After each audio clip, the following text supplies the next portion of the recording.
2, 1, roll the footage.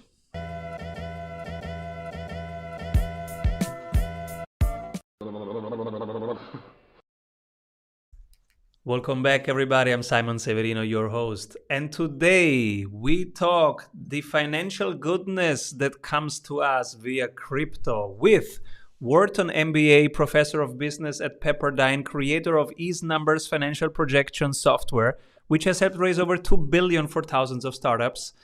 He worked on Avatar, Lord of the Rings, Planet of the Apes, and many more movies and games, and helped sell a visual effects company to James Cameron. He leads a double life. By day, he is a CFO, and by night, he is into crypto and UFOs. Welcome, everybody, Paul Hynek.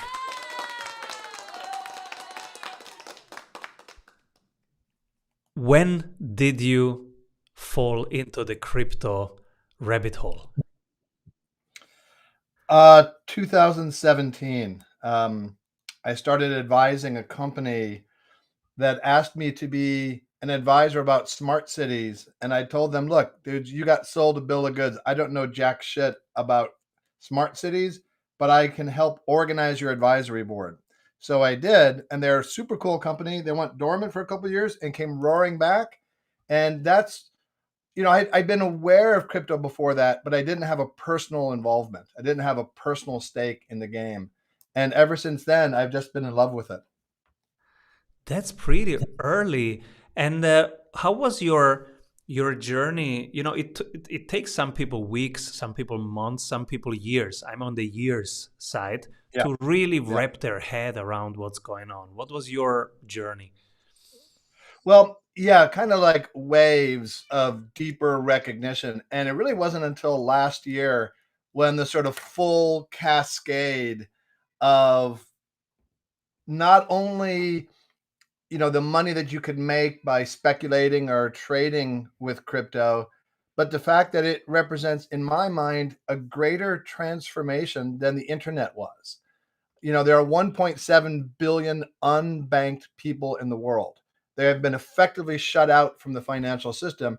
And then there's maybe 2 billion more that are essentially preyed upon with usurious interest rates. And we don't need banks anymore. We need wallets. And crypto is a way to get everybody a seat at the table. Bitcoin is the best asset in the world. And unlike Manhattan real estate, which is very hard to buy if you're around the world, anybody can buy Bitcoin and preserve and enhance their wealth. This is what fascinates me. It's the first born global monetary system. We had national monetary system. And I wasn't thinking about this. For me, it was, oh yeah, of course, a monetary system is done by my government. And now I'm realizing, wait a moment, that's one way of doing it. But a global currency is here. As you say, Manhattan, but everybody in India can buy a piece of land, and the value is there for everybody. How will this change the world we live in? The internet disintermediated the world. It allowed people to connect to each other directly with information and form their own tribes, regardless of where they were. The crypto revolution is the same way, but with money. It's like an internet built out of money. So now we can all conduct business with each other around the world and not know each other, not trust each other, and not need any third party, taking a haircut out of the transaction. This is so big that it's still hard for me to wrap my head around me.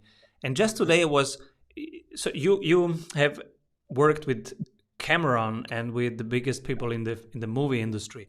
I've just seen a crypto project called Render, where they want to do decentralized rendering, so everybody can do this kind of art on their iPad. How will this change the entertainment industry? And Render is a great project, by the way. And that's what's really interesting about crypto. I mentioned about like sort of pricing, making money on Bitcoin, but it's really the decentralization that's the central ethos of crypto.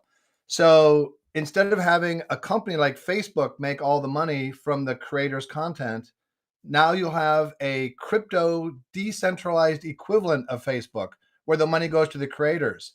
And this really goes back to Napster, which tried to disrupt the music industry and take the money away from the pirate music labels.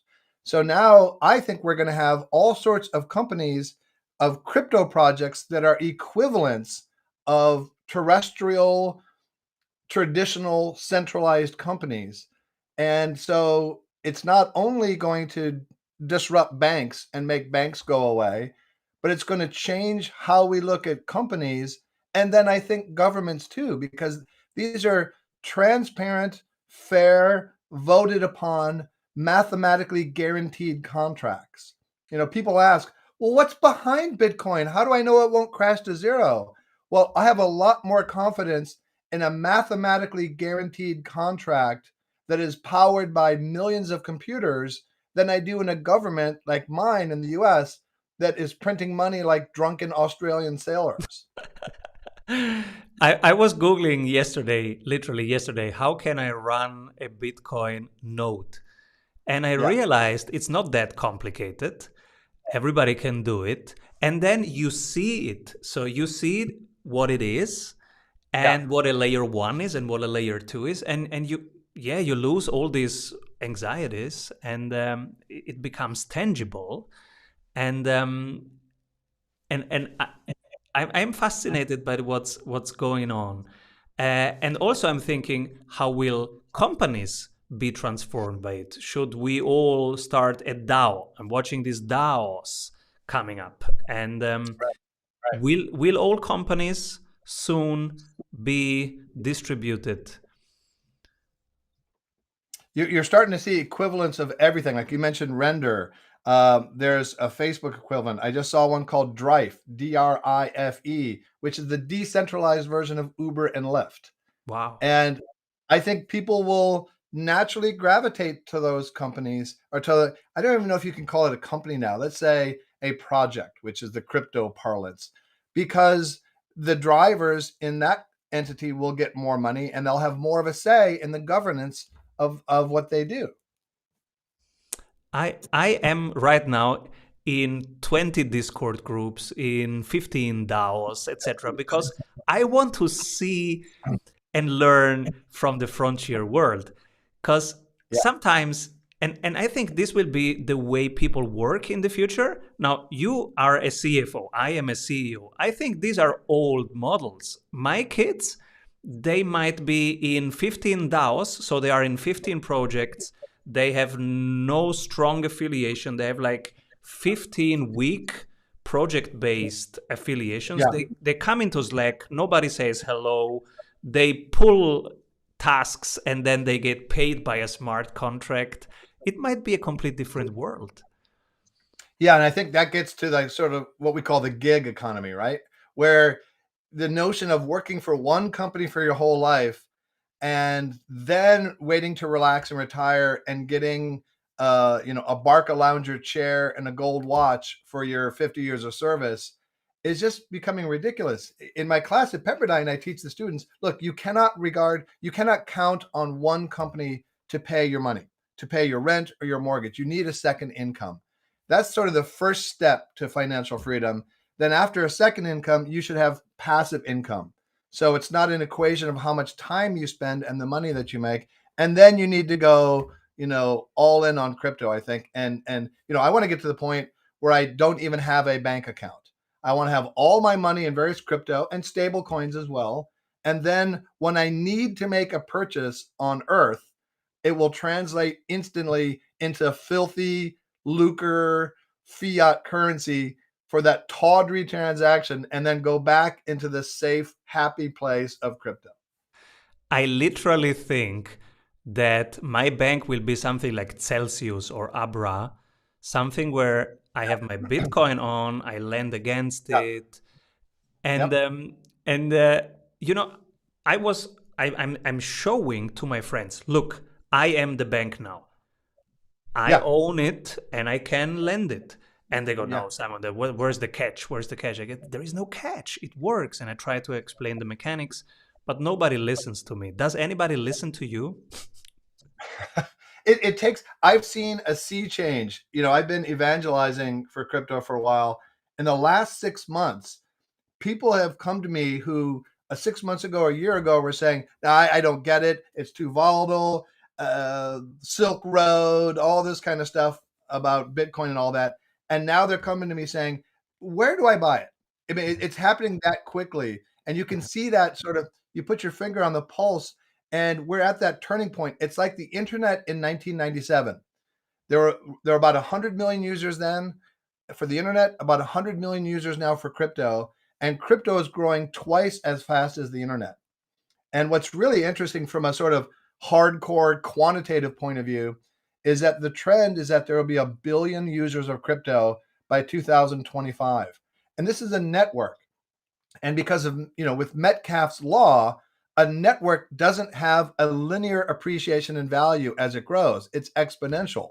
So if the user base of crypto grows 10x over the next 3 or 4 years, it's really quite reasonable to assume that the value will increase perhaps 100x. How do you see the regulatory risk? Is the SEC, the CFC, etc., or CFTC, right, for commodities, and SEC for securities, Yeah. are they gonna say yes to Bitcoin and no to everything else, or what's your take? Yeah. I mean, if I was the US government and I had fallen in love with my own fiat currency spigot, to use Robert Breedlove's phrase, I would be worried about it too, because they have the ability to print as much money as they want. And those days are coming to an end. And it's going to be a hard financial reckoning of either going to be hyperinflation or repegging the value of the dollar. Both are painful. One is quick and one is slow, or one is drawn out. They are, with the infrastructure bill, they are trying to introduce some regulation in the United States. But the calculus for them is, it's kind of like alcohol in the 1920s. Yeah, they can outlaw it, but they can't stop it. And the more that they regulate it and stifle growth of development in the US, the more they drive it offshore and the more that other countries will profit from it. China made a huge tactical mistake, I think, in driving their miners offshore, because their rationale was that crypto was a way for money to leak out of the economy. Um, for us in the US is kind of neurotic. It's perhaps a slightly fading superpower in terms of its dominance in the world.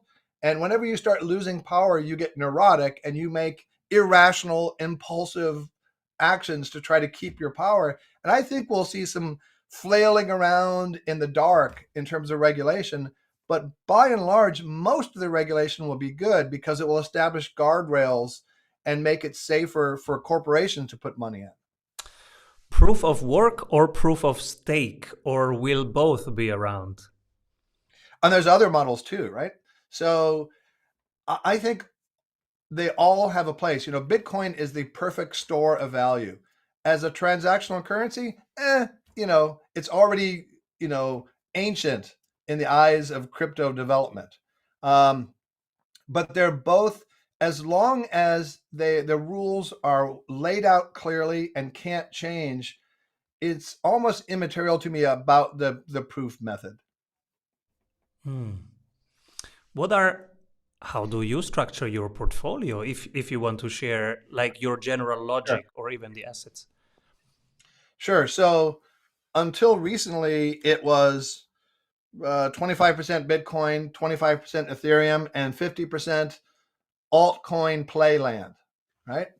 Some of them very, very top tier, and other ones more moonshots. But my portfolio has gotten upended by the resurgence of the company named XYO that I advised back in the day. It's a nice way to have your portfolio upended.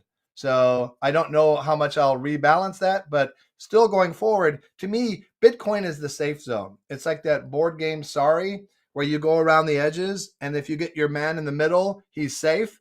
That's where the money winds up. It's the financial roach motel. Money goes in and never comes out because you can get interest on it. You can borrow against it. As you mentioned, Simon, you never, ever, ever take your money out of Bitcoin.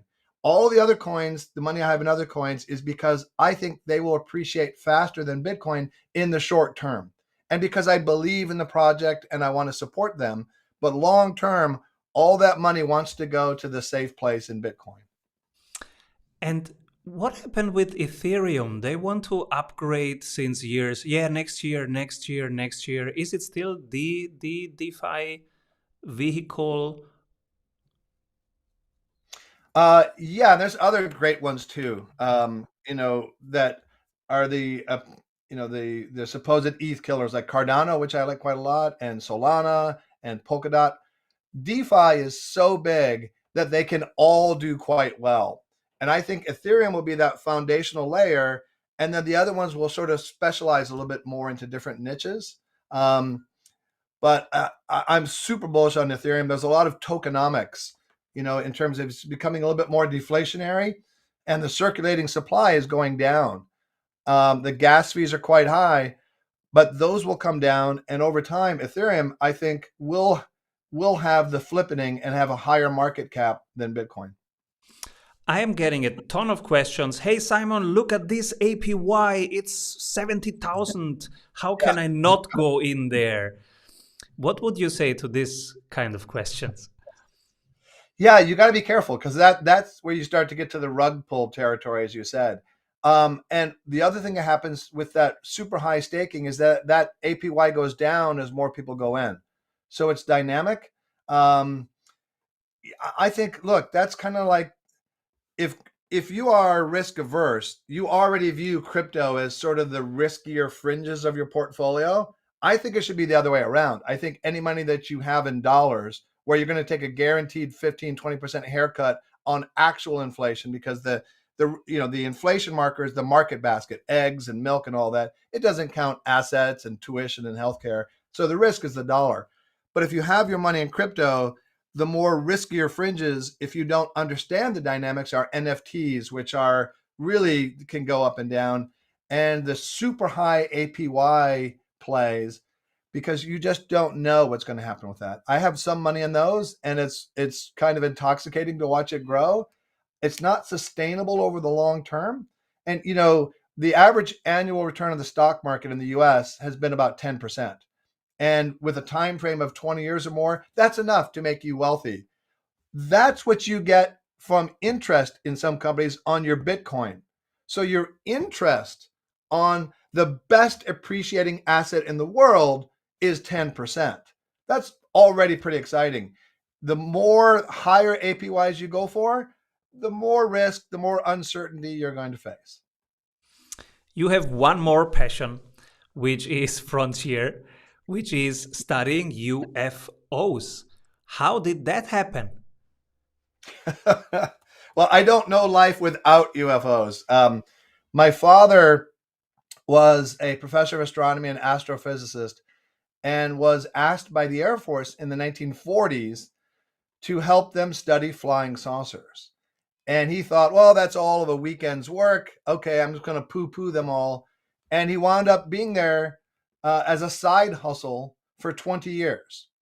And he came to feel, not to believe, because I don't think scientists traffic in the word believe, but he came to accept the weight of the accumulated data that there is a bona fide phenomena going on. And now that's become much clearer in the last few years with a more open stance on various organs of the United States government. So he became the foremost authority from a scientific point of view on UFOs. He had the insight that he wasn't studying UFOs, but he was studying UFO reports. Now, for an astrophysicist, that propels you into the uncomfortable, touchy-feely zone of psychology, as opposed to nuts and bolts and Kepler's laws. So to do that successfully, he came up with a classification system of close encounters of the first, second, and third kind to help scientists around the world have a sort of a common rubric to examine the phenomena. Spielberg made the movie Close Encounters of the Third Kind based on my father's work, bought the title from him, gave him a cameo role, and he was an advisor to the movie. And then, he went around the world and investigated UFOs, always trying to bring mainstream science to take a good, honest look at a really strange phenomenon. So we are not the only species in the universe? So they're slightly different questions. I think overwhelmingly there is life elsewhere in the universe, and life as we would recognize it. Because if there is no life elsewhere, it's a lot of overkill. And if life can develop here, why can't it develop somewhere else? It just seems, it boggles the mind to me that there wouldn't be life elsewhere. That said, I don't necessarily believe that UFOs represent aliens from other planets. To me, that seems rather implausible. So I believe in UFOs, but I don't know if I believe in aliens from other planets visiting us. What is the definition of UFO? Unidentified flying object. So it doesn't talk about the origin. It just says we don't know what it is. And it's more than you see something on a camping trip at night and you don't understand it. It has to rise to the level of an expert understanding the star charts, what kind of weather balloons or flights there may have been in the area for it to really count as a bona fide UFO. And so life is one thing.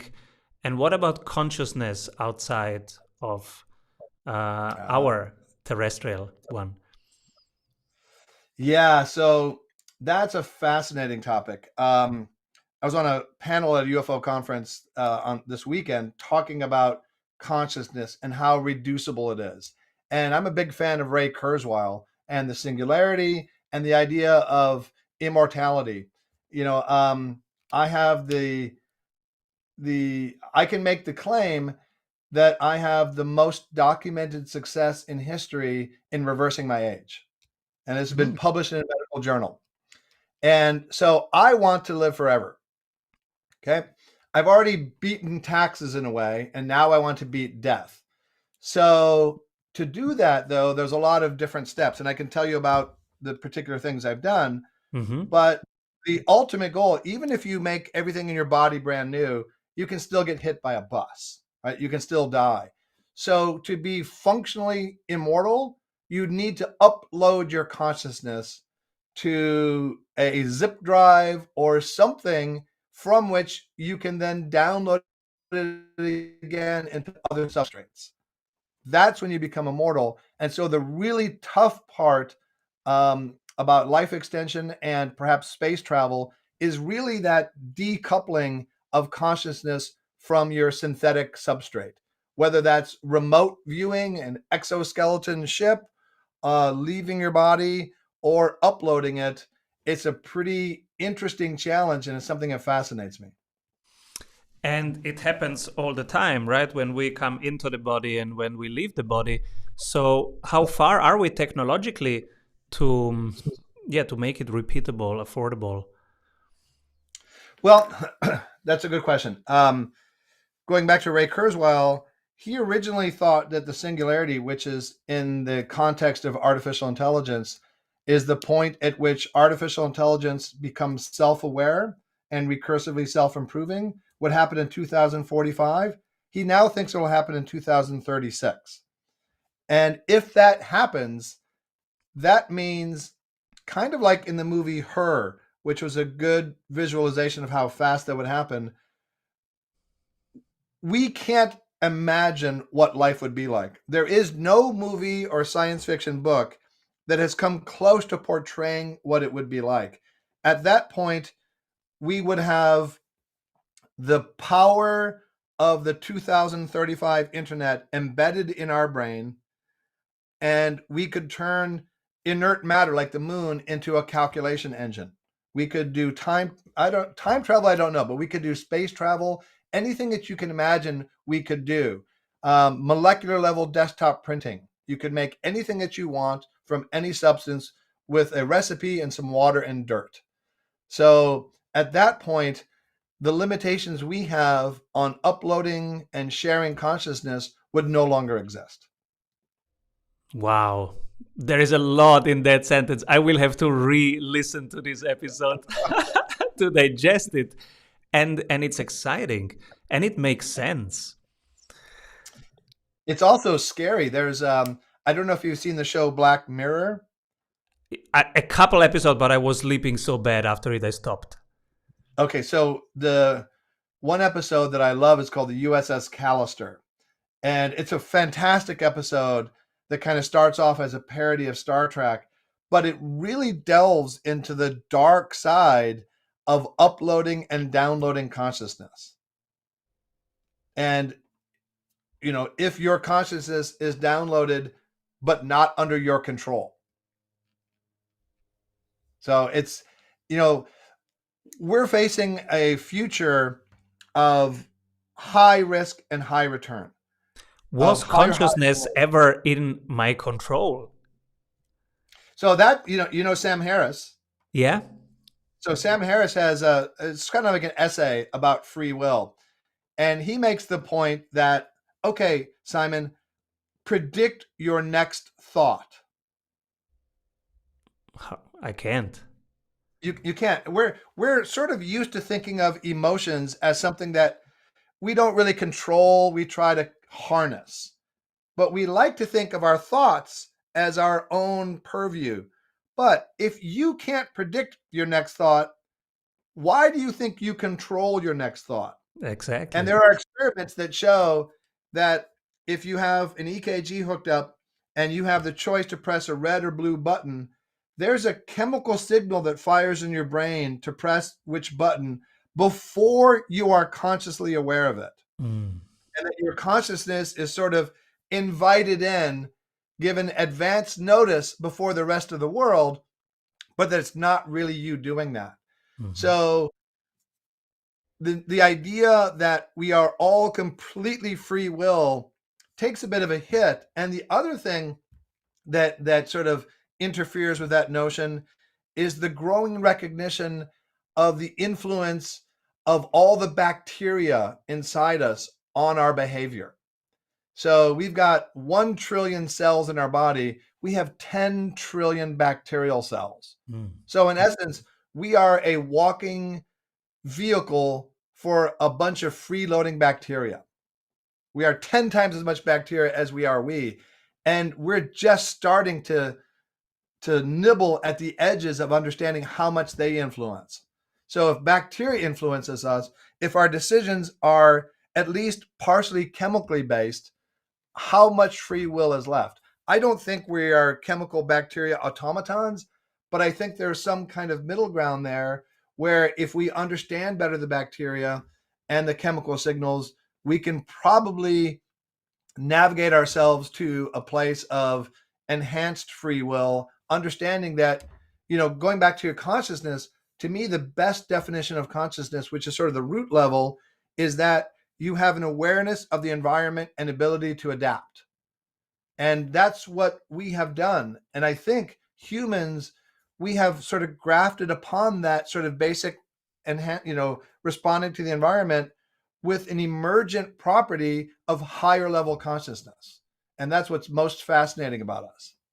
I'm curious if this ties also to our first topic, because some parts of our body are centralized systems and some systems in our body are really distributed autonomous systems. The bacterial system is fully autonomous.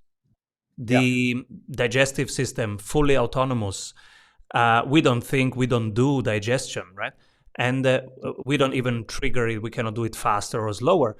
Other parts, like the heart, they get a direct centralized impulse, and if that misses, we need a surge. We need to input it again. It's an electric stimulus. Now pump. Now don't pump. Now pump. Right. So, do we have DAOs? Are we partially DAOs? Yeah, that's I hadn't thought of that, but that's a great analogy, Simon. I worked with USC on a fascinating project for stroke recovery technology. And they brought us in to apply a virtual reality environment. So if you've had a stroke and let's say your left arm is paralyzed, you come into the room, you put on the VR goggles, and now you see a virtual arm floating in the air.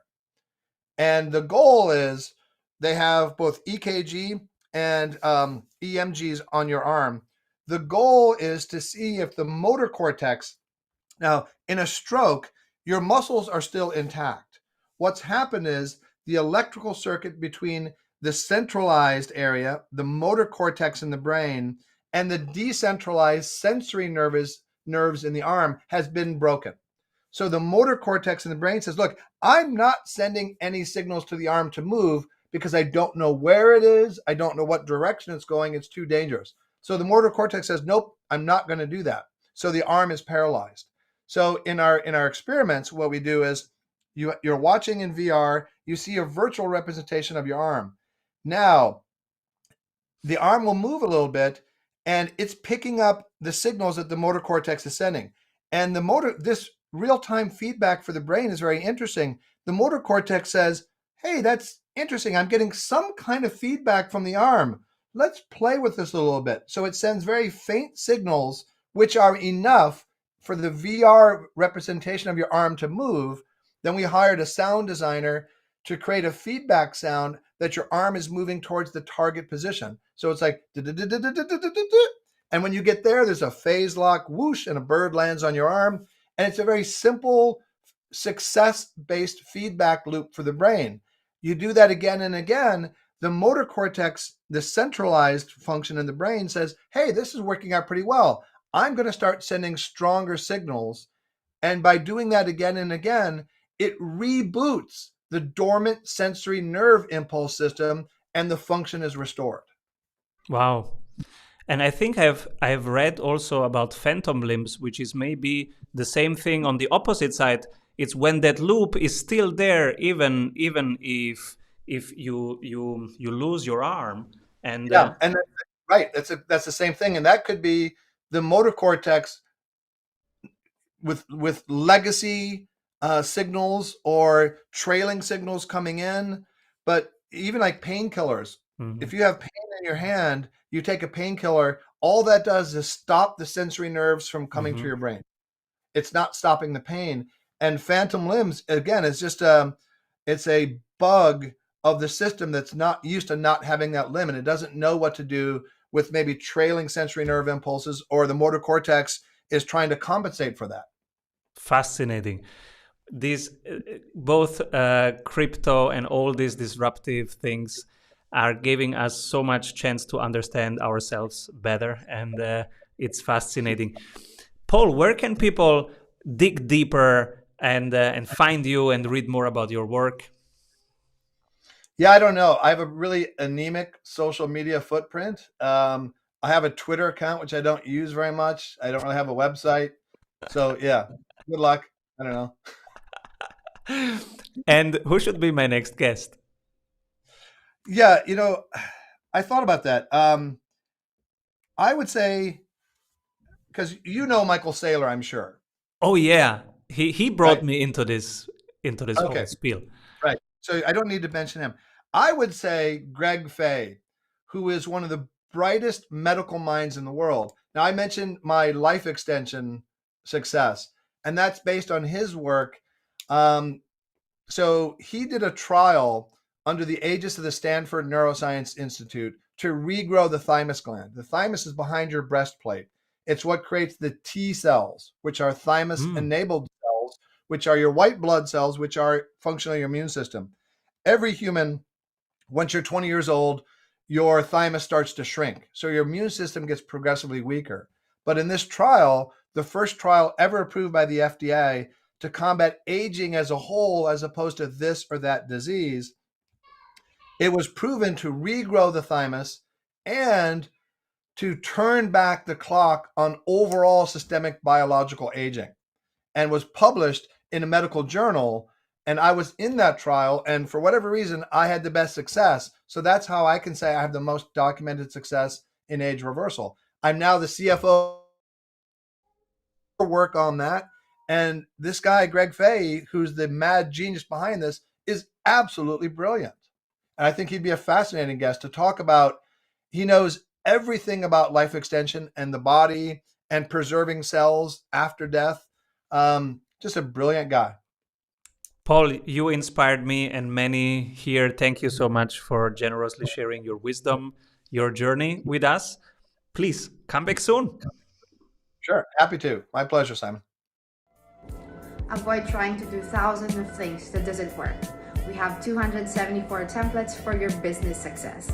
Reach your ambitious goals with one-on-one sprint coach. We double your revenue in 90 days.